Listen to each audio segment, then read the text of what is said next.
Where are you going, hon? Just walking. Sitting in the shade? Yep. All right. I'm going to go for a walk. I'll be right back.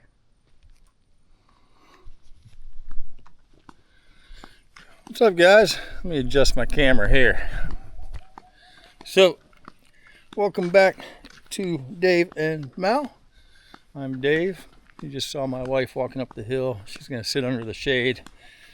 And I'm going to do a quick video on some of the things I see are big mistakes coming over to the Philippines.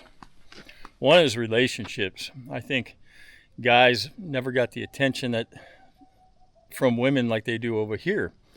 And I think guys rush into relationships quite fast. So the number one thing here is you got to slow down and enjoy your time and not rush into a relationship, especially financially. And most of the topic on this video is going to be about finance. So when you come to the Philippines and say you have a girlfriend, you met her online or you came over, visit her for a while, and then you set her up, when you get back, this unlimited funds. And most of these girls here, young women, have never seen that kind of finances before. Even $1,000 US, that's about 56,000 peso right now. They don't have that kind of income. Most of the families here work daily for a daily wage, and they make 500 pesos. On the way home, they stop and buy food, get home, have enough for fuel in their scooter the next day. What Mo and I did is I came over and I wanted to set a budget and educate her about finances and how much we're going to spend a month and how much we're going to put away a month. And I did that for over 2 years. So when I first got here, we had a very inexpensive apartment. It was 8,000 peso. I'll put the price up here. I'm not going to do the calculation right now. I'm going to stand in the shade for a second. Anyways, it's 8,000 peso for the apartment plus utilities, Wi-Fi, electric, water, drinking water. And we set a budget at 70,000. Now that's pretty inexpensive. It's probably around 1,200 bucks, under 1,200. And what we did is we wrote down everything, how much our groceries were, how much the rent was, how much our fuel was for her scooter, and I taught her budget on a finance budget. And that's not the money we were coming in. We were putting additional monies away. We ended up opening an account for her, a joint account for us together, and then my personal account. And every month, when I transferred money over, we put 70,000 in cash, and then I'd break that down into envelopes. Rent 8,000, utilities ran about 8,000, 9,000 a month, fuel, food in a separate envelope, and we worked out of that. And what was happening is she was teaching me where to go to shop to save money, not all in the big box stores, more the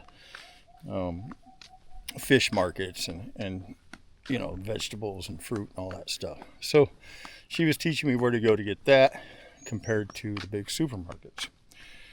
So after about 7 months, we moved out of our 8,000 a month apartment because, the roof was leaking. I didn't like water dripping in my room.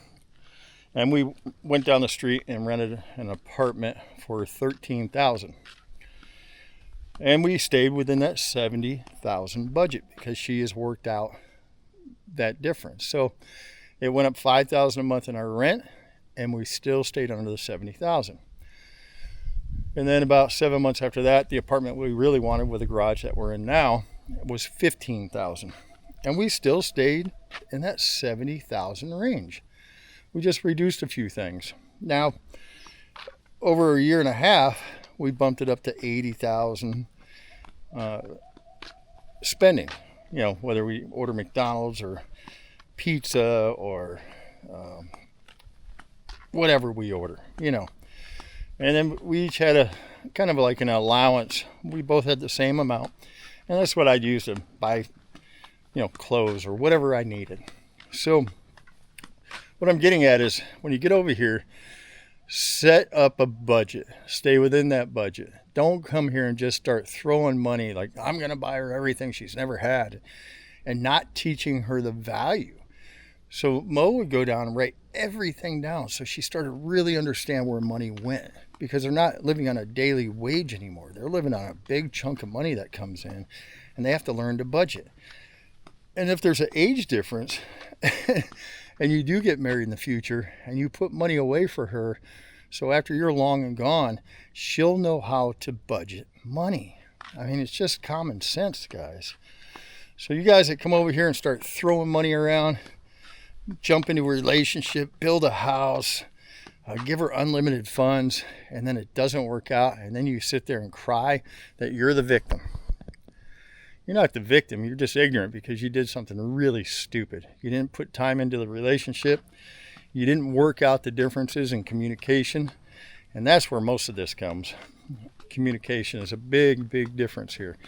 Even if they speak English, they still lose things in translation. So it's your job to make sure that you're educating your partner on the finances, and then she's teaching you about the Philippines. She's teaching you where to go, how to save money.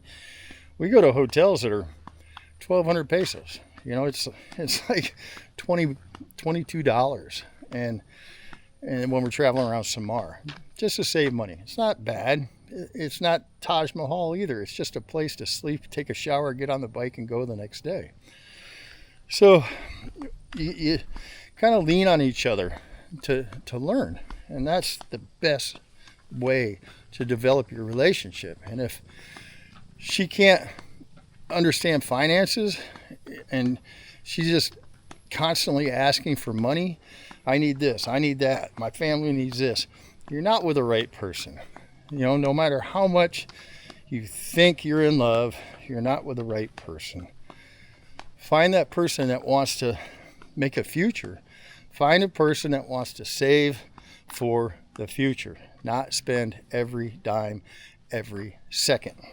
So I just want to put that out there. I see a lot of guys come here and they're buying the family scooters and they're paying for dental and they're doing all this crazy stuff that they're not even obligated to do.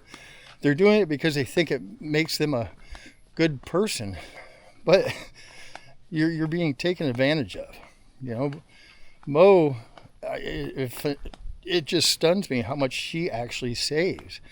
She looks at things and says, that's too expensive. And, well, I'm going to save for a new ring. She likes investing in gold because gold value goes up. Those are things that she just naturally has.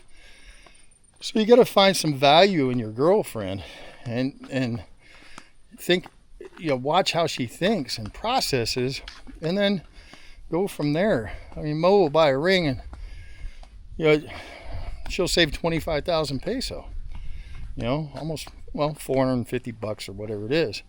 And she'll buy that 25,000 peso ring. And a month later, she's looking at gold costs with her weight of her ring.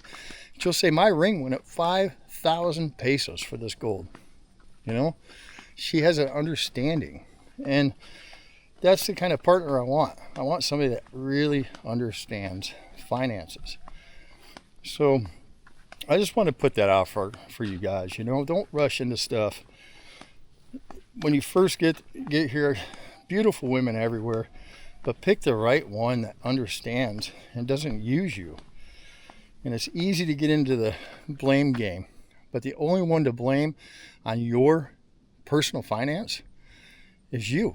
You're the only one that controls it, not her, not the family, you. So I just want to make that video. Don't play victim on YouTube. She took everything.